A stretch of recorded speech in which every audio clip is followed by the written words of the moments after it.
RBN നെറ്റ്വർക്കിലൂടെ എന്നെ ശ്രവിക്കുന്ന എല്ലാ മാന്യ ശ്രോതാക്കൾക്കും വേമരുന്ന കർത്താവായ യേശുക്രിസ്തുവിൻ്റെ നാമത്തിൽ ഞാൻ എൻ്റെ സ്നേഹവന്ദനം അറിയിക്കുന്നു. ഇങ്ങനെ ഒരു അവസരം വലിയവനായ ദൈവവേളിവൻ്റെ ജീവിതത്തിൽ തന്നതിന് വലിയ ഭാഗ്യമായി കണക്കാക്കുന്നു.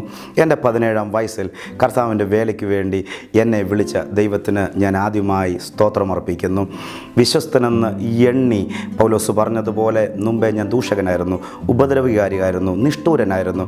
പക്ഷേ കർത്താവിൻ്റെ ദയ കാരണം ഈ വലിയ വേലയ്ക്ക് വേണ്ടി എന്നെ വിളിച്ച ദൈവത്തിന് സ്തോത്രം ചെയ്യുന്നു.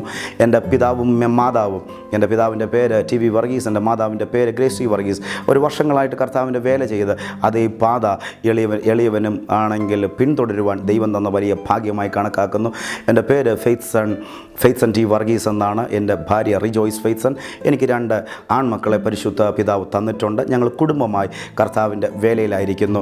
നോർത്ത് ഇന്ത്യയുടെ പല മേഖലകളിലും പല രാജ്യങ്ങളിലും കർത്താവിൻ്റെ വചനവുമായി പോകുവാൻ എൻ്റെ ദൈവം ഈ ചെറുപ്രായത്തിൽ എനിക്ക് തന്ന വലിയ ഭാഗ്യമായി കണക്കുന്നു. കഴിഞ്ഞ 15 വർഷക്കാലമായി ദൈവം എന്നെ നടത്തുന്നു. ഈ ദൈവം നിങ്ങളെ നടത്തുവാൻ ശക്തനെന്ന് ഞാൻ പൂർണ്ണമായിട്ട് വിശ്വസിക്കുന്നുണ്ട്. ഈ RBN നെറ്റ്വർക്കിലൂടെ വേർഡ് എക്സ്പ്ലോഷൻ എന്ന ഒരു സമയത്തിലേക്ക് നമ്മൾ ഒരുമിച്ച് കടക്കുകയാണ്. അല്പസമയം കർത്താവിൻ്റെ വചനം നമുക്ക് ഒരുമിച്ച് ചിന്തിക്കാം. അപ്പോസ്തല പ്രവർത്തികളുടെ പുസ്തകം 9-ാം അധ്യായം 12-ാം വാക്യം ഇപ്രകാരം പറയുന്നു: അവൻ പ്രാർത്ഥിക്കുന്നു. അനന്യാസ് എന്നൊരു പുരുഷൻ അകത്ത് വന്ന് താൻ കാഴ്ച പ്രാപിക്കേണ്ടതിന് തൻ്റെ മേൽ കൈവെക്കുന്നത് അവൻ കണ്ടിരിക്കുന്നു എന്ന് കൽപ്പിച്ചു. ഈ 12-ാം വാക്യം തന്നെ വീണ്ടും എടുക്കാൻ കർത്താവിൽ ആഗ്രഹിക്കുന്നു. അവൻ പ്രാർത്ഥിക്കുന്നു. ദൈവ പൈതലേ, പിതാവായ ദൈവം നമ്മുടെ അപ്പനാണ്, നമ്മുടെ സൃഷ്ടിതാവാണ്. ആ സൃഷ്ടിതാവ് ഈ ഭൂമിയിലേക്ക് നോക്കിയിട്ട് ഒരു കുഞ്ഞിനെ നോക്കി, അല്ലെങ്കിൽ തൻ്റെ മകനെ നോക്കിയിട്ട് പറയുകയാണ്, അവൻ പ്രാർത്ഥിക്കുന്നു. ഇന്ന് പകൽ എന്നെ കേൾക്കുന്ന ദൈവജനത്തോട് ഞാൻ കർത്താവിൻ്റെ നാമത്തിൽ പറയാൻ ആഗ്രഹിക്കുന്നത്, നിൻ്റെ തലമുറ ലോകരാജ്യങ്ങളിൽ വേറെ ഒന്നിനും അറിയപ്പെട്ടില്ലെങ്കിലും നിൻ്റെ പിതാവ് ഈ പ്രകാരം അറിയപ്പെടാൻ കർത്താവ് നിന്നെക്കുറിച്ച് ആഗ്രഹിക്കുന്നു. ഇങ്ങനെ നീ അറിഞ്ഞു കഴിഞ്ഞാൽ ലോകത്തിൽ ഒരു ജനതയും നിന്നെ തോൽപ്പിക്കാൻ കഴിയത്തില്ല. നമ്മുടെ ജീവിതത്തിൽ പണങ്ങളുണ്ടായിരിക്കാം, നമ്മുടെ ജീവിതത്തിൽ വലിയ നന്മകൾ നമ്മളെ തേടിയെത്തി കാണും. പക്ഷേ ഇതൊന്നും നിൻ്റെ ജീവിതത്തിൽ ഇല്ലെങ്കിലും ലോകക്കാരൊരു പക്ഷെ നിന്നെ അറിയണമെന്നില്ല, നിൻ്റെ കൂട്ടുകാർ നിന്നെ അറിയണമെന്നില്ല. പ്രാർത്ഥിക്കുന്ന ഒരു ദൈവ പൈതലിനെ, പ്രാർത്ഥിക്കുന്ന ഒരു ദൈവദാസനെ എൻ്റെ യേശു അറിയുക തന്നെ ചെയ്യും. പ്രാർത്ഥന എന്ന് പറയുമ്പോൾ തന്നെ നമുക്കെല്ലാവർക്കും ഇപ്പോൾ അത് പറ്റുന്നില്ല. 5 മിനിറ്റ് പ്രാർത്ഥിക്കാൻ ചിലപ്പം കഴിയും, 10 മിനിറ്റ് പ്രാർത്ഥിക്കാൻ ചിലപ്പോൾ കഴിയും, ചിലപ്പോൾ 15 മിനിറ്റ് പ്രാർത്ഥിക്കാൻ കഴിയും. പല ദിനരാത്രങ്ങളിൽ പ്രാർത്ഥന ഇല്ലാതെ തന്നെ നമ്മുടെ ജീവിതം മുന്നോട്ട് പോയിട്ടുണ്ട്. ഇന്ന് പകൽ ചിലരുടെ മേലെ പ്രാർത്ഥനയുടെ ഒരു പുതപ്പ് വീഴ്ത്താൻ പരിശുദ്ധ പിതാവ് ആഗ്രഹിക്കുന്നു. ലോകം മുഴുവനും വെട്ടിപ്പിടിച്ചാലും പ്രാർത്ഥനയില്ലാത്ത ഒരു വ്യക്തിയുടെ കൂടെ എൻ്റെ കർത്താവ് ഇരിക്കണമെന്നില്ല. ഞാൻ ചോദിച്ചോട്ടെ, 25 വർഷം ഒരുപക്ഷെ പെന്തക്കോസിൻ്റെ ജീവിതത്തിന് അനുഭവം നിനക്കില്ലെങ്കിലും, ക്രിസ്ത്യാനി എന്ന അനുഭവം നിനക്കില്ലെങ്കിലും, ഈ ശൗലിനെ നോക്ക്, വെറും 3 ദിവസത്തെ പരിചയം മാത്രമേ ഉള്ളൂ അവൻ യേശുവുമായിട്ട്. ഈ 3 ദിവസത്തെ പരിചയത്തിന് മുമ്പിൽ, ഈ 3 ദിവസത്തിനുള്ളിൽ യേശു അവനെ അറിയപ്പെട്ടത് അവനിരുന്ന് പ്രാർത്ഥിക്കുന്നു. ഇന്ന് പകൽ ദൈവ പൈതലേ, നീ ഇന്നലെ ആയിരിക്കും യേശുവിനെ കണ്ടത്, കഴിഞ്ഞ 10 വർഷം മുമ്പായിരിക്കും യേശുവിനെ കണ്ടത്. നമ്മുടെ ജീവിതത്തിലെ പണങ്ങളോ നമ്മൾ ചെയ്യുന്ന നല്ല പ്രവൃത്തിയോ അല്ല യേശു കാണുന്നത്. അത് കാണുന്നില്ലെന്നല്ല പറയുന്നത്. എൻ്റെ യേശുവിന് ഒത്തിരി സന്തോഷം. അത് കൊടുക്കുന്നതിൻ്റെ കൂടെ അവനോടിരുന്ന് പ്രാർത്ഥിക്കുമ്പോഴാണ് നിൻ്റെ ജീവിതം ആകമാനം മാറാനിടയെ തീർന്നു. ഞാൻ ഓർക്കുന്നുണ്ട്, ഞാൻ 2009 ഡെറാഡൂണിൽ കർത്താവിൻ്റെ വചനം BDക്ക് പഠിച്ചുകൊണ്ടിരിക്കുമ്പോൾ എൻ്റെ തോമസ് ചെറിയാൻ എന്ന ദൈവദാസൻ്റെ ഭാര്യ എന്നോട് പറഞ്ഞൊരു കാര്യമുണ്ട്: ഫെയ്ത്സണേ, എൻ്റെ ജീവിതത്തിൽ ഞാൻ താൻ BCom പഠിച്ചുകൊണ്ടിരിക്കുന്ന കാലഘട്ടത്തിൽ യേശുവിനോട് പറഞ്ഞൊരു കാര്യമുണ്ട്, എനിക്ക് ബോറടിക്കാതെ പ്രാർത്ഥിക്കാനുള്ള ഒരു കൃപ തരണം. ഞാൻ അന്നേരം ആ വാക്ക് മിനിമം എന്ന് കേട്ട് കഴിഞ്ഞപ്പോൾ എൻ്റെ അകത്ത് വളരെ ചിന്തയുണ്ടായി. എന്താണ് ഈ സഹോദരി ഇങ്ങനെ പറയുന്നത്? ബോറടിക്കാതെ പ്രാർത്ഥിക്കാനുള്ള ഒരു കൃപ തരണമേ എന്ന് പറയുന്നത്. ഞാൻ അതിനെ ഒന്ന് കേട്ടു. എന്നിട്ട് താൻ പറഞ്ഞ ഇപ്രകാരമാണ്: അങ്ങനെ ഞാൻ നാളുകൾ പ്രാർത്ഥിച്ചു കഴിഞ്ഞപ്പോൾ ദീർഘനേരം പ്രാർത്ഥിക്കാനുള്ള കൃപ തനിക്ക് ദൈവം കൊടുത്തെന്ന് എന്നോട് പറയാനിടയെ തീർന്നു. ഈ വാക്കുമായിട്ട് ഞാൻ എൻ്റെ ഹോസ്റ്റലിലേക്ക് കടന്നുപോയപ്പോൾ, ഞാൻ പ്രാർത്ഥിക്കാൻ കണ്ണടച്ച് കഴിഞ്ഞപ്പോൾ എനിക്ക് മനസ്സിലായി, ഇത് ഇച്ചിരി സ്ട്രഗിളുള്ള കാര്യങ്ങളാണ്, ഇച്ചിരി പ്രയാസങ്ങളുള്ള കാര്യങ്ങളാണ്. പക്ഷേ നമ്മൾ പ്രാർത്ഥിക്കുമ്പോൾ 100 തവണയായിരിക്കും നമ്മൾ മൊബൈൽ നോക്കുന്നത്, നമ്മൾ പ്രാർത്ഥിക്കുമ്പോൾ 100 തവണയായിരിക്കും പല കാര്യങ്ങൾ ചിന്തിക്കുന്നത്. ഇന്ന് പകൽ ഈ ചിന്തകളെല്ലാം മാറ്റി വെച്ചിട്ട് പതിച്ചിട്ട് നമ്മൾ ഫോണെ നോക്കേണ്ട കാര്യമില്ല. നമ്മളെ ഇപ്പം ഒരു മന്ത്രി വിളിക്കുന്നില്ല, നമുക്കതെല്ലാം അറിയാം. പക്ഷേ പ്രാർത്ഥനിക്കുന്ന സമയത്ത് ഏകാഗ്രതയോടെ ഇരിക്കുവാൻ ഇന്ന് പകൽ കഴിയുന്നില്ലെങ്കിൽ ഈ ദൈവജനത്തോട് ഞാൻ ആത്മാവിൽ പറയാൻ ആഗ്രഹിക്കുന്നത്, ഇന്നു മുതൽ പ്രാർത്ഥനയുടെ ഒരു വലിയ പുതപ്പ്, പ്രാർത്ഥനയുടെ വലിയൊരു കരം നിന്റെ മേലും എൻ്റെ മേലും വീഴ്ത്തുവാൻ പരിശുദ്ധ പിതാവ് ആഗ്രഹിക്കുന്നു. ഞാൻ പൂർണ്ണമായിട്ട് വിശ്വസിക്കുന്നുണ്ട്. നമ്മുടെ കാലഘട്ടം ഏതാണ്ട് തീരാൻ പോകുകയാണ്. എൻ്റെ കർത്താവിൻ്റെ വരവ് അടുക്കാൻ സമയമെടുത്തിരിക്കും. അതുകൊണ്ടാണല്ലോ പുസ്തകം പറയുന്നത്, മനുഷ്യപുത്രൻ വരുമ്പോൾ ആണെങ്കിൽ വിശ്വാസം കണ്ടെത്തുമോ എന്നൊരു ചോദ്യം ചോദിക്കാറുണ്ട്.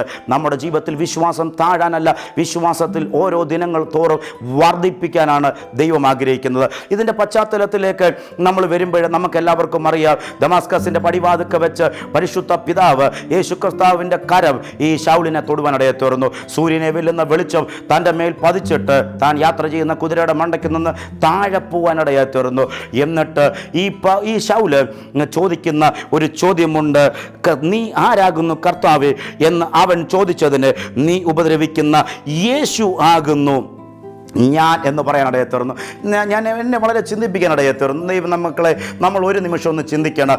നമ്മളെ ആരെങ്കിലും ഉപദ്രവിക്കുന്നുണ്ടെങ്കിൽ, നമ്മുടെ ജീവിതത്തിൽ നമ്മൾ മറ്റുള്ളവരെ ഉപദ്രവിക്കുന്നുണ്ടെങ്കിൽ അവർ നമ്മുടെ ഒരിക്കലും നന്മ ആഗ്രഹിക്കത്തില്ല. നമ്മളെ തകർക്കാനും ഉന്മൂലം നാശമാക്കാനേ നോക്കത്തുള്ളൂ. നമ്മുടെ ലോകചരിത്രം തന്നെ അങ്ങനെ പറയുന്നു. നമ്മളൊരുവന് വേണ്ടി കൈ കൊടുത്താൽ മറ്റുള്ളവർ നമ്മളെ കൈതരും. നമ്മളൊരുവനെ ഹീനമായി ചെയ്തു കഴിഞ്ഞാൽ അവൻ എത്രത്തോളം ഹീനമാക്കാമോ അത്രത്തോളമേ അവൻ ചെയ്യത്തുള്ളൂ. പക്ഷേ ഇന്ന് പകൽ എന്നെ ഈ വചനം ശ്രവിക്കുമ്പോൾ എന്നെ ഒത്തിരി ചിന്തിപ്പിച്ചത്, ഈ ഉപദ്രവം ആരാണ് ഉപദ്രവിക്കുന്നത്? ഈ ശൗല് യേശുവിനെ ഉപദ്രവിക്കുന്നത്. നമ്മൾ ചിന്തിച്ചു കഴിഞ്ഞാൽ എങ്ങനെ ഒരു വ്യക്തിക്ക് നസറയനായ യേശു ക്രിസ്തുവിനെ ഉപദ്രവിക്കാൻ പറ്റും? തൊടാനൊക്കത്തില്ല. പക്ഷെ ഞാൻ ഇപ്രകാരം ചിന്തിക്കുന്നുണ്ട്, തൻ്റെ ജനത്തെ തൊട്ട് കഴിഞ്ഞപ്പോൾ കൊണ്ടത് യേശുവിനെയാ. ഇന്ന് പകൽ ദൈവത്തെ സേവിക്കുന്ന നിന്നെയോ എന്നെയോ ലോകരാജ്യങ്ങളിൽ ആര് തൊട്ടാലും കൊള്ളുന്നത് എൻ്റെ കർത്താവിനെയാണ്. അതുകൊണ്ടല്ലേ ആണെങ്കിൽ തിരുവചനം നമ്മളെ പറയുന്നത്, you are an apple of my I, ദൈവത്തിൻ്റെ കണ്ണിൻ്റെ കൃഷ്ണമണിയ. ഇന്ന് പകൽ ദൈവ പൈതലേ, നീ നേരെ പോകാൻ തയ്യാറാണെങ്കിൽ, നിനക്കെതിരെ ചെയ്യുന്ന ആരാണെങ്കിലും അതിനെ കൊള്ളുന്ന ഒരു കർത്താവ് നേരെ ഇറങ്ങി വന്ന് മറുപടി പറയുക തന്നെ ചെയ്യും. ഇവിടെ വന്നിട്ട് എന്തിനാണ് യേശുവിൻ്റെ ശക്തി പൗലോസിലേക്ക് ഇറക്കിയത്? എന്തിനാണ് യേശുവിൻ്റെ ശക്തി ആണെങ്കിൽ ഈ വ്യക്തിയുടെ മേൽ, ശൗലിൻ്റെ മേലേക്ക് ആഴമായിട്ട് പതിച്ചത്? വേറെ ഒന്നിനും വേണ്ടിയല്ല, യേശുവിൻ്റെ പദ്ധതിയിൽ അവനെ തിരിച്ചു വരിക എന്നതാണ്. നമ്മൾ നോക്കിയാട്ടെ, എൻ്റെ മക്കൾ ജനിച്ചു കഴിഞ്ഞപ്പോൾ അപ്പനായി എനിക്ക് ഒരാഗ്രഹമുണ്ട്, ഇന്ന ആള് ഇന്നതായി തീരണം, രണ്ടാമത്തെ മോൻ ഇന്നതായി തീരണം. നിങ്ങൾക്കും നൂറുകണക്കിന് ആഗ്രഹങ്ങളുണ്ട്. ശൗല് തൻ്റെ മാതാവിനും പിതാവിനും ജനിച്ചു കഴിഞ്ഞപ്പോൾ അവരുടെ മാതാപിതാക്കൾക്കറിയാം അവൻ ഇന്നതായി തീരണം. ഗമാലിയേലിൻ്റെ പാദപീഠത്തിൽ ആണെങ്കിൽ ന്യായപ്രമാണം ശരിക്ക് പഠിച്ചുകൊണ്ടിരിക്കുമ്പോൾ ടീച്ചറിന് ഒരു ആഗ്രഹമുണ്ട്, തൻ്റെ ശിഷ്യൻ എങ്ങനായി തീരണമെന്ന്. ഞാനും നിങ്ങളും എല്ലാം സ്കൂളിൽ പോയിട്ടുണ്ട്. ഒരു പക്ഷേ നമ്മൾ നല്ലതുപോലെ പഠിക്കുവാണെങ്കിൽ ടീച്ചേഴ്സിന് ചിലർ പറയാറുണ്ട്, ഇന്ന വ്യക്തി ഇന്ന ആളിനെ ഓർത്ത് എനിക്ക് ഭയങ്കര പ്രതീക്ഷയുണ്ട്. എന്നാ പ്രതീക്ഷ വരാൻ കാരണം? 90% മാർക്ക് അവനുണ്ട്, 95% മാർക്ക് ഈ കൊച്ചിനുണ്ട്. അതുകൊണ്ട് അവനെ പഠിപ്പിക്കുന്ന ഗുരുക്കന്മാർ പറയും, മോളെ നിന്നെപ്പറ്റി എനിക്കൊരു പദ്ധതിയുണ്ട്, മോനെ നിന്നെപ്പറ്റി ഒരു പദ്ധതിയുണ്ട്. ഇന്ന് പകൽ ആ പദ്ധതികളെല്ലാം ഒരു പക്ഷേ നിഷ്ഫലമായി പോകാൻ തരും. എനിക്ക് തന്നെ അറിയാം, വളരെ ബ്രില്യൻ്റായി പഠിക്കുന്നവർ, വളരെ ബ്രില്യൻ്റായിട്ട് ജീവിതത്തിൽ നടന്നവർ ഒരു പക്ഷേ അവരുടെ ജീവിതത്തിൻ്റെ ചെറുപ്രായത്തിൽ തന്നെ ലോകത്തിൽ നിന്ന് മാറ്റപ്പെട്ടു പോയിട്ടുണ്ട്. എത്രയോ സംഭവങ്ങൾ നമുക്ക് അറിയാൻ പറ്റും. ഇന്ന് പകൽക്കാലം നിന്നെ ജനിപ്പിച്ചത് നിന്റെ മാതാവും പിതാവുമാണെങ്കിലും ലോക സ്ഥാപനത്തിന് മുമ്പേ നിന്നെ ജനിപ്പിച്ചത് എൻ്റെ കർത്താവ്. ക്രിസ്തുവിൻ്റെ മനസ്സിൽ നീ ഉള്ളതുകൊണ്ട്, ഞാൻ ഉള്ളതുകൊണ്ടുമാണ് ഇന്ന് ഈ ഭൂമിയിലേക്ക് വന്നത്. ഒരുപക്ഷെ നിന്റെ മകൻ ഡോക്ടർ ആയിക്കോട്ടെ, നിന്റെ മകൻ എഞ്ചിനീയർ ആയിക്കോട്ടെ, എത്രമാത്രം ഉന്നതി പോകട്ടെ, അതെൻ്റെ ദൈവത്തിനും വളരെ ഇഷ്ടമാണ്. പക്ഷേ അവൻ എഞ്ചിനീയർ ആണെങ്കിലും ഡോക്ടർ ആണെങ്കിലും പ്രാർത്ഥനയുടെ മനുഷ്യനാക്കി തീർക്കാൻ ഇന്ന് പകൽ പരിശുദ്ധ പിതാവ് അവനെക്കുറിച്ച് ആഗ്രഹിക്കുന്നുണ്ട്. ഉപദ്രവിക്കുന്ന കർത്താവ് എന്ന് പറഞ്ഞിട്ട് അവൻ്റെ അടുക്കലേക്ക് വന്നിട്ട് ഇപ്രകാരമാണ് പറഞ്ഞത്, നീ ആരാകുന്നു കർത്താവ് എന്ന് ചോദിച്ചപ്പോൾ അടുത്ത വാക്ക് പറയാം, നീ ഉപദ്രവിക്കുന്ന യേശു ആകുന്നു ഞാൻ. അടുത്ത വാക്ക് പറയുക, നീ എഴുന്നേറ്റ് പട്ടണത്തിൽ ചെല്ലുക, നീ ചെയ്യേണ്ടത് അവിടെ വെച്ച് നിന്നോട് പറയും. എത്രമാത്രം ശക്തമേറിയ ഒരു ദൈവിക ദൂതാണ് യേശു കർത്താവ് ശൗലിൻ്റെ മേൽ കൈമാറ്റം ചെയ്യുന്നത്. ഇപ്രകാരം ഒന്ന് ചിന്തിച്ച്, നീ എഴുന്നേറ്റ് പട്ടണത്തിലേക്ക് ചെല്ലുക, നീ ചെയ്യേണ്ടത് അവിടെ വെച്ച് നിന്നോട് പറയും. ഇന്ന് പകൽ എന്നെ കേൾക്കുന്ന ദൈവജനങ്ങളെ, ഇന്ന് ഇതുവരെയും ഒരു പദ്ധതി നിന്റെ ജീവിതത്തിൽ വെളിപ്പെട്ടില്ലെങ്കിൽ ഇന്ന് പകൽ പ്രാർത്ഥന റൂമിലേക്ക് കയറ. എൻ്റെ കർത്താവ് ഇന്ന് പകൽ നിന്നോട് ശബ്ദിക്കാൻ ആഗ്രഹിക്കുന്നു. ഈ എന്നെ ശ്രവിക്കുന്ന ലോക രാജ്യങ്ങളിൽ, ദേശങ്ങളിൽ ശ്രവിക്കുന്ന അഭിഷക്തന്മാരുടെ ദൈവമക്കളോട് ഞാൻ പറയട്ടെ, ചിലരെ പട്ടണത്തിലേക്ക് അയച്ചിട്ട് അവിടെ ചെല്ലുമ്പോൾ നീ ചെയ്യേണ്ടത് എന്തെന്ന് ഞാൻ നിന്നോട് പറയും. അങ്ങനെയെങ്കിൽ എന്നെയും നിന്നെയും ഈ ഭൂമിയിലേക്ക് അയച്ചത് എൻ്റെ ഇഷ്ടപ്രകാരം പോകാനല്ല, എൻ്റെ ഇഷ്ടപ്രകാരം ഓടുവാനല്ല, കർത്താവിൻ്റെ വലിയ പ്രൊജക്റ്റ് എന്നിലൂടെയും നിന്നിലൂടെയും ചെയ്യാനാണ്. ഇന്ന് പകൽ ഞാൻ ഈ ദൈവിക ദൂത് പറഞ്ഞുകൊണ്ടിരിക്കുമ്പോൾ തന്നെ ശൗലിനെ പറ്റിയുള്ള വലിയ പ്രൊജക്റ്റ് തകർക്കാൻ ഒരുപക്ഷെ ശത്രുവായ നോക്കിക്കാണും. ആ പ്രൊജക്റ്റിനെ തകർത്ത് ദമാസ്കസിന്റെ പടിവാതൊക്കെ വെച്ച് ദൈവത്തിന്റെ ശക്തി ശൗലിന്റെ മേൽ ഇറങ്ങി പൗലോസാക്കി മാറ്റിയതുപോലെ ഇന്ന് പകൽ ഞാൻ പൂർണ്ണമായിട്ട് വിശ്വസിക്കുക തന്നെ ചെയ്യുന്നു. ആർക്കും വേണ്ടാത്ത, ആരും ഗൗനിക്കാത്ത ചിലരുടെ മേൽ ഈ പദ്ധതി വെളിപ്പെടുത്തുന്ന വർഷമാണ് ഈ 2016 എന്ന് ഞാൻ പൂർണ്ണമായിട്ട് വിശ്വസിക്കുന്നുണ്ട്. കർത്താവ് വരാൻ ഏറ്റവും അടുത്തിരിക്കുന്ന ഈ സമയത്ത് എവിടെയൊക്കെയോ നാനാഭാഗങ്ങളിൽ കർത്താവിന്റെ ശക്തി ഇറക്കിയിട്ട് അവന്റെ പദ്ധതിയിലേക്ക് ഈ പകൽ ചിലരെ തിരിച്ചു വരുത്തുന്ന കാഴ്ച പരിശുദ്ധ പിതാവ് ഈ വചനത്തിലൂടെ നമ്മളെ പഠിപ്പിക്കുന്നുണ്ട്. ആ ഒരു പദ്ധതി നിറവേറാൻ വേണ്ടി അനനിയാസ് എന്നൊരു വ്യക്തിയെ അവന്റെ അടുക്കിലേക്ക് വിടുന്നത് നമുക്കെല്ലാവർക്കും അറിയാം. ദർശനത്തിൽ പറയുക, അനനിയാസ് എന്ന് വിളിച്ചു. കർത്താവേ, അടിയനിതാ എന്ന് അവൻ വിളി കേട്ടു. കർത്താവ് അവനോട്, നീ എഴുന്നേറ്റ് നേർവീതി എന്ന തെരുവിൽ ചെന്ന് യൂദയുടെ വീട്ടിൽ തർസോസുകാരനായ ശൗൽ എന്ന പേരുള്ളവനെ അന്വേഷിക്കുക. ഇന്ന് പകൽ എന്നെ കേൾക്കുന്ന ദൈവ പൈതലെ, എന്തിനാണ് ഇത്രയും ഡീറ്റെയിൽസ് ആയിട്ട് കർത്താവായ യേശു ക്രിസ്തു ആണെങ്കിൽ കാണിച്ചു കൊടുത്തു? ഇന്ന നേർവീതി നീ ചെല്ലട, നീ അവിടെ ആണെങ്കിൽ തർസോസുകാരനായ ശൗൽ എന്ന വീട്ടിൽ അവനെ ചെന്ന് അവനെ അന്വേഷിക്കാൻ പറഞ്ഞതിന് കാരണം എന്താ?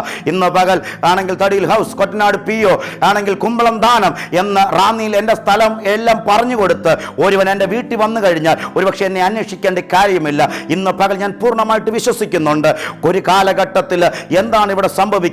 ഒരു റൂമിനകത്തേക്ക് വന്ന് ഞാൻ അവിടെ ഉണ്ടെങ്കിൽ അത് തുറക്കുമ്പോൾ എന്നെ കണ്ടില്ലെന്ന് വെച്ചാൽ എന്താണ് ആ വചനത്തിലൂടെ അർത്ഥമാക്കുന്നത്? അന്വേഷിക്കുക. ഇനി ഒരുപക്ഷെ നമ്മൾ എവിടെയെങ്കിലും ഒളിച്ചിരുന്നു കഴിഞ്ഞാൽ ഒരുപക്ഷെ നമ്മളെ കാണാനൊക്കത്തില്ല. നിന്ന് പകൽ ഈ തിരുവചനത്തിലൂടെ ഞാൻ ആത്മാവിൽ പറയാൻ ആഗ്രഹിക്കുന്നത്, നീ എത്രത്തോളം മാറുന്നാലും എത്രത്തോളം ഒളിച്ചു വരുന്നാലും നിന്നെ അന്വേഷിച്ച് കണ്ടെത്തി ദൈവത്തിൻ്റെ പദ്ധതിയിലേക്ക് ഇന്ന് പകൽ നിന്നെ മടക്കി വരുത്താൻ പരിശുദ്ധ പിതാവ് ആഗ്രഹിക്കുന്നുണ്ട്. കഴിഞ്ഞ കാലങ്ങളിൽ ഓൾഡ് ടെസ്റ്റമെന്റിൽ നോക്കിക്കേട്ട് തൻ്റെ സ്വന്തം മക്കള് പാപം ചെയ്തിട്ട് അവർ മാറിപ്പോയി. ഇന്ന് പകൽക്കാലം അവരും പാപം ചെയ്തിട്ട് ദൈവം അവരെ വിളിക്കുന്നൊരു ചോദ്യമുണ്ട്.